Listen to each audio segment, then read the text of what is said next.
Today we are going to read a story. It's called The Lamb and the Little Fish, and it's from the Brothers Grimm Volume 2.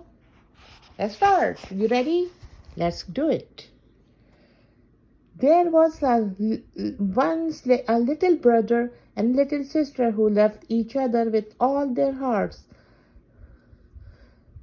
Their own mother was, however, dead, and they had a stepmother who was not kind to them and secretly did everything she could do to hurt them. It so happened, and the two were playing with other children in a meadow before the house, and there was a pond in the meadow that came up one side of the house. The children ran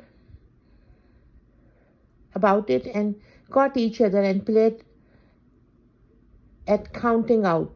Inky, Binky, let me live, and I to you bird will give. The little bird its straw shall seek, the straw I will give to the cow to eat. The pretty cow shall give me milk, the milk I will give to the baker take. The baker he shall bake a cake, the cake I will give unto the cat, and the cat shall catch some mice for that. The mice will hang for some smoke, and then you will see the snow. They stood in a circle when they played this. The one to whom the word snow fell had to run away, and the others ran after him and caught him. As they were running about merrily, the stepmother watched them from the window and grew angry. And as she understood arts of witchcraft, she bewitched them both and changed the little brother into a fish and the little sister into the lamb. Then the fish swam here and there about pond and was very sad, and the lamb walked up and down the meadow and was miserable and could not eat or touch one blade of grass. Thus passed a long time, and then a stranger came as a visitor to the castle. The false stepmother thought, "This is a good opportunity," and called the cook and said to him, "Go and fetch the lamb from the meadow and kill it. We have nothing else, and fetch the lamb from the meadow and kill it." Then the cook went away and got a lamb and it into the kitchen and tried its feet, and all this is boldly patient.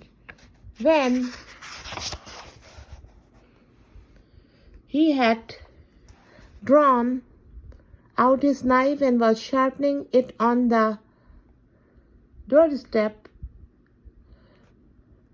to kill the lamb, he noticed a little fish swimming backward and forward in the water in front of the kitchen sink and looking up at him. This, however, was the brother. However, when the fish saw the cook take the lamb away, it followed them and swam along pond to the house.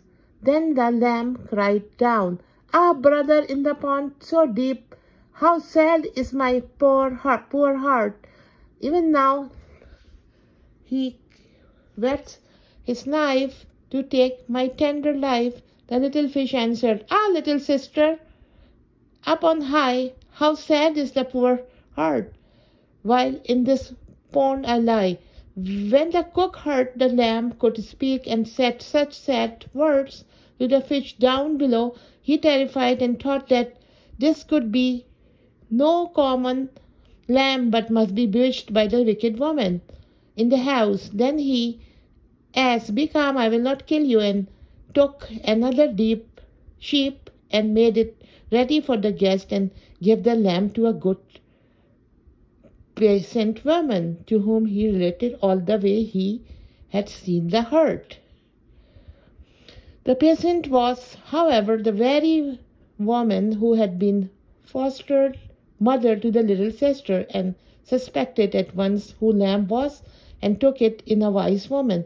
Then the wise woman pronounced a blessing over the lamb and the little fish, through which they regained the human form and after she took them both into little hut in a great forest, when they lived alone but were contented and happy. Viewers, this is a story. If you see some words in this, they are old English, classic English. So I really like that English words in this book. So I hope you are enjoying. These are classical Grimm tales. Thank you for being with me. Have a lovely evening.